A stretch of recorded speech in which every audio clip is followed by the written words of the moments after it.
کیا ایک ماں بغیر شوہر کے بچے کو جنم دے سکتی ہے؟ یہ ہے حضرت مریم علیہ السلام اور حضرت عیسیٰ علیہ السلام کی معجزاتی پیدائش کی کہانی۔ اللہ جب کہتا ہے ہو جا تو ناممکن بھی ممکن ہو جاتا ہے۔ لوگوں نے مریم علیہ السلام پر الزام لگایا مگر اللہ نے ان کے حق میں نشان ظاہر کیا۔ عیسیٰ علیہ السلام کا بغیر باپ کے پیدا ہونا اللہ کی قدرت کی سب سے بڑی دلیل ہے۔ آئیے مکمل حقیقت جانیے۔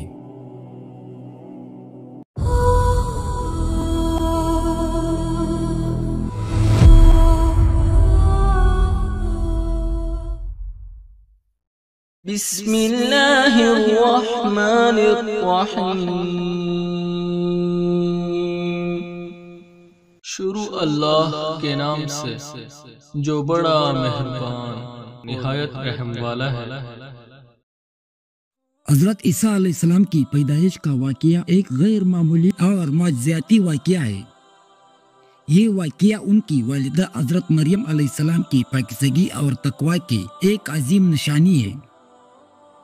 حضرت مریم علیہ السلام کا تعلق بنی اسرائیل کے ایک انتہائی معزز اور نیک خاندان سے تھا۔ وہ حضرت عمران کی بیٹی اور حضرت ہارون علیہ السلام کی نسل سے تھی۔ ان کی والد حضرت عمران اپنے زمانے کی نہایت ہی نیک اور متقی شخص تھے۔ ان کی والدہ حنا نے اپنی بیٹی کو بیت المقدس کی خدمت کے لیے وقف کرنے کی نیت کی تھی۔ اس وقت بیت المقدس کی دیکھ بھال حضرت زکریا علیہ السلام کی ذمہ تھی اور یوں حضرت مریم علیہ السلام ان کی سرپرستی میں آ گئی۔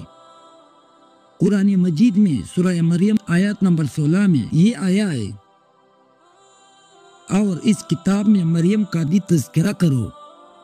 اس وقت کا تذکرہ جب وہ اپنے گھر والوں سے علیحدہ ہو کر اس جگہ چلی گئی جو مشرق کی طرف واقع تھی۔ حضرت مریم علیہ السلام نے اپنی جوانی کا زیادہ تر وقت اللہ کی عبادت میں گزارا۔ وہ اتنی پاکیزہ تھی کہ فرشتے بھی ان سے ملنے آتے تھے۔ ایک دن ایک فرشتے نے ان کے سامنے انسانی شکل میں خود کو ظاہر کی جو کہ در حقیقت حضرت جبرائیل علیہ السلام تھے۔ ایک دن جب حضرت مریم علیہ السلام بیت المقدس میں عبادت میں مشغول تھی تو حضرت جبرائیل علیہ السلام ایک خوبصورت نوجوان کی صورت میں ان کے سامنے آئے۔ قرآن مجید میں سورہ مریم آیت نمبر 18 میں یہ آیا ہے، مریم نے کہا میں تم سے خدا رحمان کی پناہ مانگتی ہوں، اگر تم میں خدا کا خوف ہے تو یہاں سے ہٹ جاؤ۔ پھر سورہ مریم آیت نمبر 19 میں آیا ہے، فرشتے نے کہا میں تو تمہاری رب کا بھیجا ہوا فرشتہ ہوں اور اس لیے آیا ہوں تاکہ تمہیں ایک پاکیزہ لڑکا عطا کروں۔ سورہ مریم آیت نمبر 20 میں یہ آیا ہے، مریم نے کہا میرے لڑکا کیسے ہو جائے گا جبکہ مجھے کسی بشر نے چھوا تک نہیں ہے اور نہ میں کوئی بدکار عورت ہوں۔ سورہ مریم کی 21ویں آیات میں یہ آیا ہے، فرشتے نے کہا ایسے ہی ہو جائے گا۔ تمہارے رب نے اس کے بعد حضرت جبرائیل علیہ السلام نے ان کی قمیص کی گریبان میں پھونک ماری اور اس کے بعد حضرت عیسیٰ علیہ السلام کا وجود اللہ کے حکم سے حضرت مریم علیہ السلام کے رحم میں بغیر کسی مرد کے عمل دخل آ گیا۔ یہ ایک ایسا معجزہ تھا جو اللہ کی قدرت کاملہ کا ایک واضح ثبوت تھا۔ جب حضرت مریم علیہ السلام کے ہاں عمل کے آثار ظاہر ہوئے تو وہ لوگوں کی طعنوں سے بچنے کے لیے شہر سے دور ایک ویران جگہ پر چلی گئی۔ وہ اس وقت بہت پریشان تھی اور سوچنے لگی اب وہ کس طرح لوگوں کا سامنا کرے گی۔ اسی پریشانی کی علم میں وہ ایک کھجور کی تنے کے پاس پہنچی جہاں ان کی ولادت کا وقت قریب آ گیا۔ اس وقت ایک آواز نے ان کو پکارا۔ قرآن مجید میں سورہ مریم آیات نمبر 24 میں یہ آیا ہے، پھر فرشتے نے ان کے نیچے ایک جگہ سے انہیں آواز دی کہ غم نہ کرو، تمہیں رب نے تمہارے نیچے ایک چشمہ پیدا کر دیا ہے۔ پھر قرآن شریف کی دوسری آیات سورہ مریم آیات نمبر 25 میں یہ آیا ہے، اور کہاں ہے اور کھجور کی تنے کو اپنی طرف ہلاؤ، اس میں سے پکی ہوئی تازہ کھجوریں تم پر چلیں گے۔ حضرت مریم علیہ السلام نے کھجور کی تنے کو ہلایا اور تازہ کھجوریں گرنے لگے۔ انہوں نے کھجوریں کھائے اور اس چشمے کا پانی پیا جس سے انہیں سکون ملا۔ اسی جگہ پر حضرت عیسیٰ علیہ السلام کی پیدائش ہوئی۔ اس پیدائش کے بعد وہ بچے کو لے کر اپنی قوم کے پاس واپس آئی۔ جب لوگ یہ دیکھ کر حیران اور غصے میں ان پر الزام لگانے لگے تو انہوں نے کچھ نہیں کہا بلکہ بچے کی طرف اشارہ کیا۔ قوم نے یہ دیکھ کر کہا، ہم ایک گہوارہ میں پڑے ہوئے بچے سے کیسے بات کر سکتے ہیں؟ قرآن مجید سورہ مریم آیات نمبر 29 میں اس پر مریم نے اس بچے کی طرف اشارہ کیا۔ لوگوں نے کہا، بھلا ہم اس سے کیسے بات کریں گے جو ابھی پالنے میں پڑا ہوا بچہ ہے؟ سورہ مریم کی دوسری آیات نمبر 30 میں پھر یہ آیا ہے، اس پر بچہ بول اٹھا کہ میں اللہ کا بندہ ہوں، اس نے مجھے کتاب دی ہے اور نبی بنایا۔ دوسری آیات نمبر 31 میں، اور جہاں بھی میں رہوں مجھے بابرکت بنایا ہے اور جب تک زندہ رہوں مجھے نماز اور زکوٰۃ کا حکم دیا ہے۔ یہ واقعہ ایک اور عظیم معجزت تھا جس نے حضرت عیسیٰ علیہ السلام کی نبی ہونے اور حضرت مریم علیہ السلام کی پاکیزہ ہونے کی گواہی دی۔ بچپن اور ابتدائی زندگی حضرت عیسیٰ علیہ السلام نے اپنی ابتدائی زندگی فلسطین کی ایک شہر ناصرہ میں گزاری، اسی لیے انہیں ناصری بھی کہا جاتا ہے۔ ان کے بچپن کے بارے میں بہت کم تفصیلات ملتی ہے، لیکن قرآن مجید اور حدیث سے یہ ثابت ہے کہ وہ ایک انتہائی نیک اور باصلاحیت بچہ تھے۔ ان کا بچپن عام بچوں جیسا نہیں تھا بلکہ وہ بچپن سے ہی اللہ کی طرف سے حکمت اور علم کے حامل تھے۔ اللہ تعالیٰ نے بچپن میں ہی انہیں وہ معجزات عطا کر دیے تھے جو نبوت کے بعد ظاہر ہونے تھے، جیسے کہ گارے سے پرندے کی شکل بنا کر اس میں پوند مارنا، اور وہ اللہ کے حکم سے اڑنے لگتا تھا۔ وہ اندھوں کو بینا اور گوڑیوں کو ٹھیک کر دیتے تھے۔ یہ تمام معجزات اس بات کی دلیل تھے کہ وہ کوئی عام انسان نہیں بلکہ اللہ کے منتخب کردہ نبی ہے۔ ان کی پیدائش اور بچپن کی یہ غیر معمولی کہانیاں ان کی آنے والی نبوت کی بنیاد تھی۔ یہ واقعات واضح کرتے کہ اللہ تعالیٰ نے انہیں ایک خاص مقصد کے لیے بھیجا تھا۔ جب حضرت عیسیٰ علیہ السلام بڑے ہوئے تو ان پر اللہ نے نبوت نازل فرمائی۔ انہیں بنی اسرائیل کی طرف بھیجا گیا تھا جو اس وقت دین سے دور ہو چکے تھے اور کئی طرح کے گمراہیوں میں مبتلا تھے۔ ان کے معاشرے میں ظلم، ناانصافی اور حق سے دوری عام ہو چکی تھی۔ حضرت عیسیٰ علیہ السلام نے اپنی تبلیغ کا آغاز اپنی قوم کو اللہ کی وحدانیت کی طرف بلانے اور آخرت کی یاد دلانے سے کیا۔ انہوں نے انہیں بتایا کہ وہ اللہ کے حکم سے ان کے پاس آئے ہیں تاکہ وہ سیدھے راستے پر چلے۔ قرآن مجید سورہ مریم آیات نمبر 36 میں یہ آیا ہے، اور اے پیغمبر لوگوں سے کہہ دو، یقیناً اللہ میرا بھی پروردگار ہے اور تمہارا بھی پروردگار ہے، اس لیے اس کی عبادت کرو، یہی سیدھا راستہ ہے۔ ان کی تعلیمات کا محور توحید، اخلاقیات اور اللہ کی رضا کا حصول تھا۔ انہوں نے لوگوں کو سادہ زندگی گزارنے، غریبوں اور کمزوروں کا خیال رکھنے اور اللہ کے احکامات پر عمل کرنے کی تلقین کی۔ ان کا اندازہ نہایت شفقت اور محبت والا تھا۔ وہ لوگوں کو ان کی گمراہیوں سے بظاہر آگاہ کرتے، لیکن ان کا مقصد انہیں تباہ کرنا نہیں بلکہ ہدایت دینا تھا۔ اللہ تعالیٰ نے حضرت عیسیٰ علیہ السلام کو بے شمار معجزات عطا فرمائے تھے تاکہ وہ اپنی نبوت کو ثابت کر سکے اور لوگوں کو اللہ کی قدرت دکھا سکے۔ ان کی معجزات بلا شبہ نہایت غیر معمولی تھے۔ بیماریوں کو شفا دینا، اللہ کے حکم سے وہ لا علاج ہوتے تھے۔ مریضوں کو بھی ٹھیک کر دیتے تھے جن کا علاج دنیا کے کسی اور بھی طبیب کے پاس نہیں تھا۔ قرآن مجید سورہ آل عمران آیات نمبر 49 میں یہ آیا ہے، اور اسی بنی اسرائیل کے پاس رسول بنا کر بھیجے گا جو لوگوں سے یہ کہے گا کہ میں تمہارے پاس تمہارے رب کی طرف سے ایک نشانی لے کر آیا ہوں۔ اور وہ نشانی یہ ہے کہ میں تمہارے سامنے گارے سے پرندے جیسے ایک شکل بناتا ہوں، پھر اس میں پھونک مارتا ہوں، وہ اللہ کے حکم سے پرندہ بن جاتا ہے،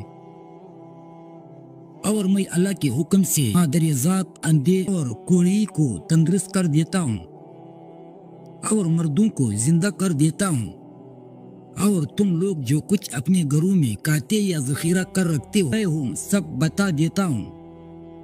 اگر تم ایمان لانے والے ہو تو ان تمام باتوں میں تمہارے لیے کافی نشانی۔ حضرت عیسیٰ علیہ السلام لوگوں کو ان کی چھپی ہوئی باتوں اور رازوں کے بارے میں بھی بتا دیتے تھے۔ وہ لوگوں کو بتا دیتے تھے انہوں نے کیا کھایا ہے اور اپنے گھروں میں کیا کچھ چھپا رکھا ہے، اس سے لوگوں کے لیے ان پر ایمان لانے میں آسانی ہوتی تھی۔ یہ ان کی صداقت کا ایک اور ثبوت تھا۔ مٹی کے پرندوں کو زندہ کرنا۔ ایک اور بڑا معجزہ یہ تھا کہ وہ مٹی سے پرندوں کی شکل بناتے، پھر اس میں پھونک مارتے تو وہ اللہ کے حکم سے زندہ ہو کر اڑتے تھے۔ یہ معجزہ خاص طور پر بچپن میں بھی ظاہر ہوا تھا، جو ان کی نبوت کی تیاری کا حصہ تھا۔ یہ تمام معجزات اس لیے دیے گئے تاکہ وہ ان لوگوں کو قائل کر سکے جو صرف محسوس اور مادی چیزوں پر یقین رکھتے تھے۔ حضرت عیسیٰ علیہ السلام کی نبوت کے آغاز میں ہی کچھ لوگ ان کے پیروکار بن گئے۔ انہیں قرآن مجید میں حواری کہا گیا ہے۔ حواری ان کے سب سے وفادار اور مخلص ساتھی جو ہر قدم پر حضرت عیسیٰ علیہ السلام کے ساتھ رہے اور ان کی مدد کی۔ قرآن مجید سورہ ال-عمران آیت نمبر 52 میں یہ آیا ہے، پھر جب عیسیٰ علیہ السلام نے محسوس کیا کہ وہ کفر پر آمادہ ہے تو انہوں نے اپنے پیرووں سے کہا، کون کون لوگ ہیں جو اللہ کی راہ میں میری مددگار ہو؟ حواریوں 22 نے کہا، ہم اللہ کی دین کی مددگار ہیں، ہم اللہ پر ایمان لا چکے اور آپ گواہ رہے کہ ہم فرمانبردار ہیں۔ حواریوں نے حضرت عیسیٰ علیہ السلام کی دعوت کو قبول کیا اور دین کی ترویج میں ان کا ساتھ دیا۔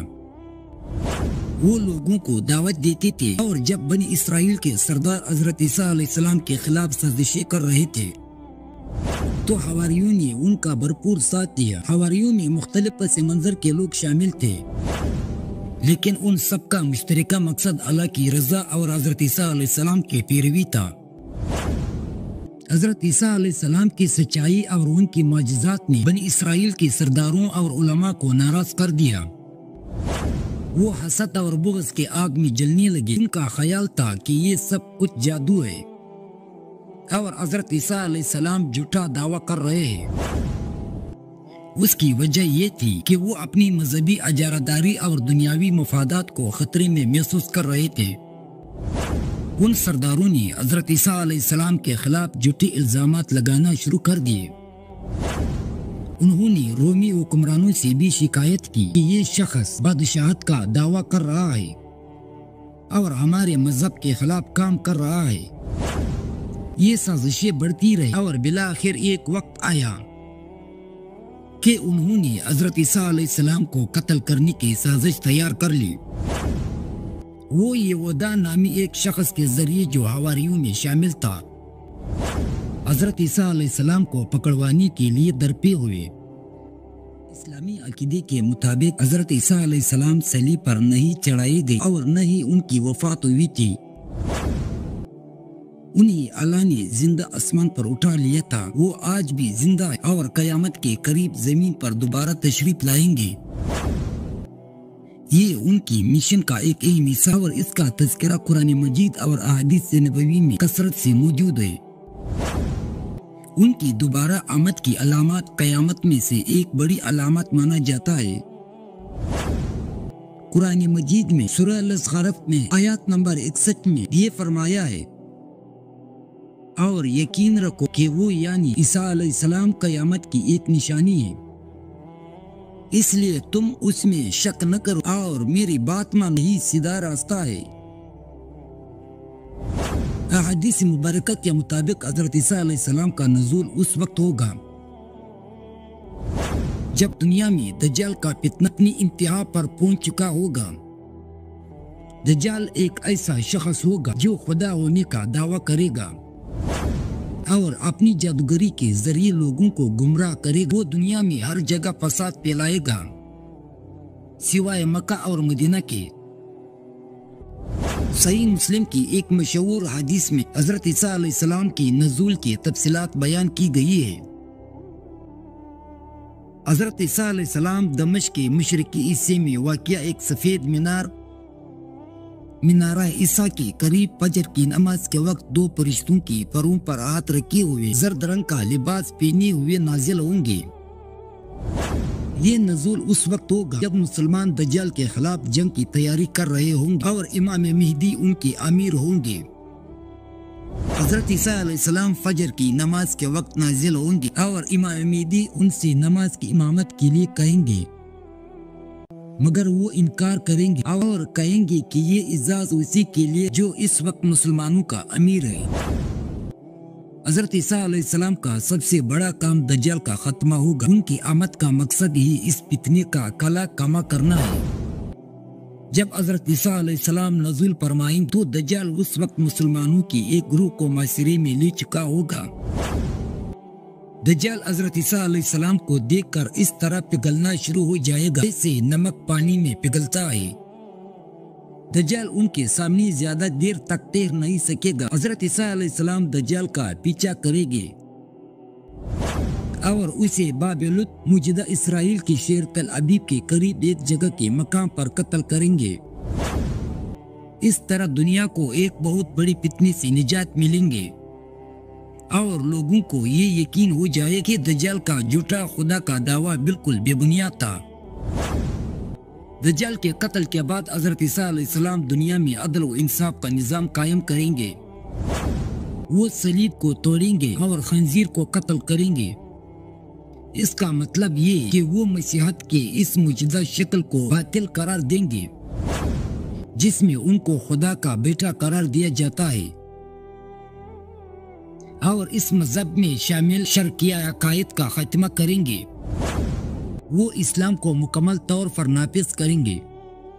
اس دور میں دنیا میں امن و امان قائم ہو جائے گا۔ زمین اپنی تمام برکتیں لٹا دے گی، ہر طرف خوشحالی ہوگی، انسانوں اور جانوروں میں بھی محبت اور ہم آہنگی پیدا ہو جائیں گی۔ یہ دور تاریخ کا سب سے بہترین اور پرسکون دور ہوگا، جو کہ دنیا کے خاتمے سے قبل آخری پرامن دور ہوگا۔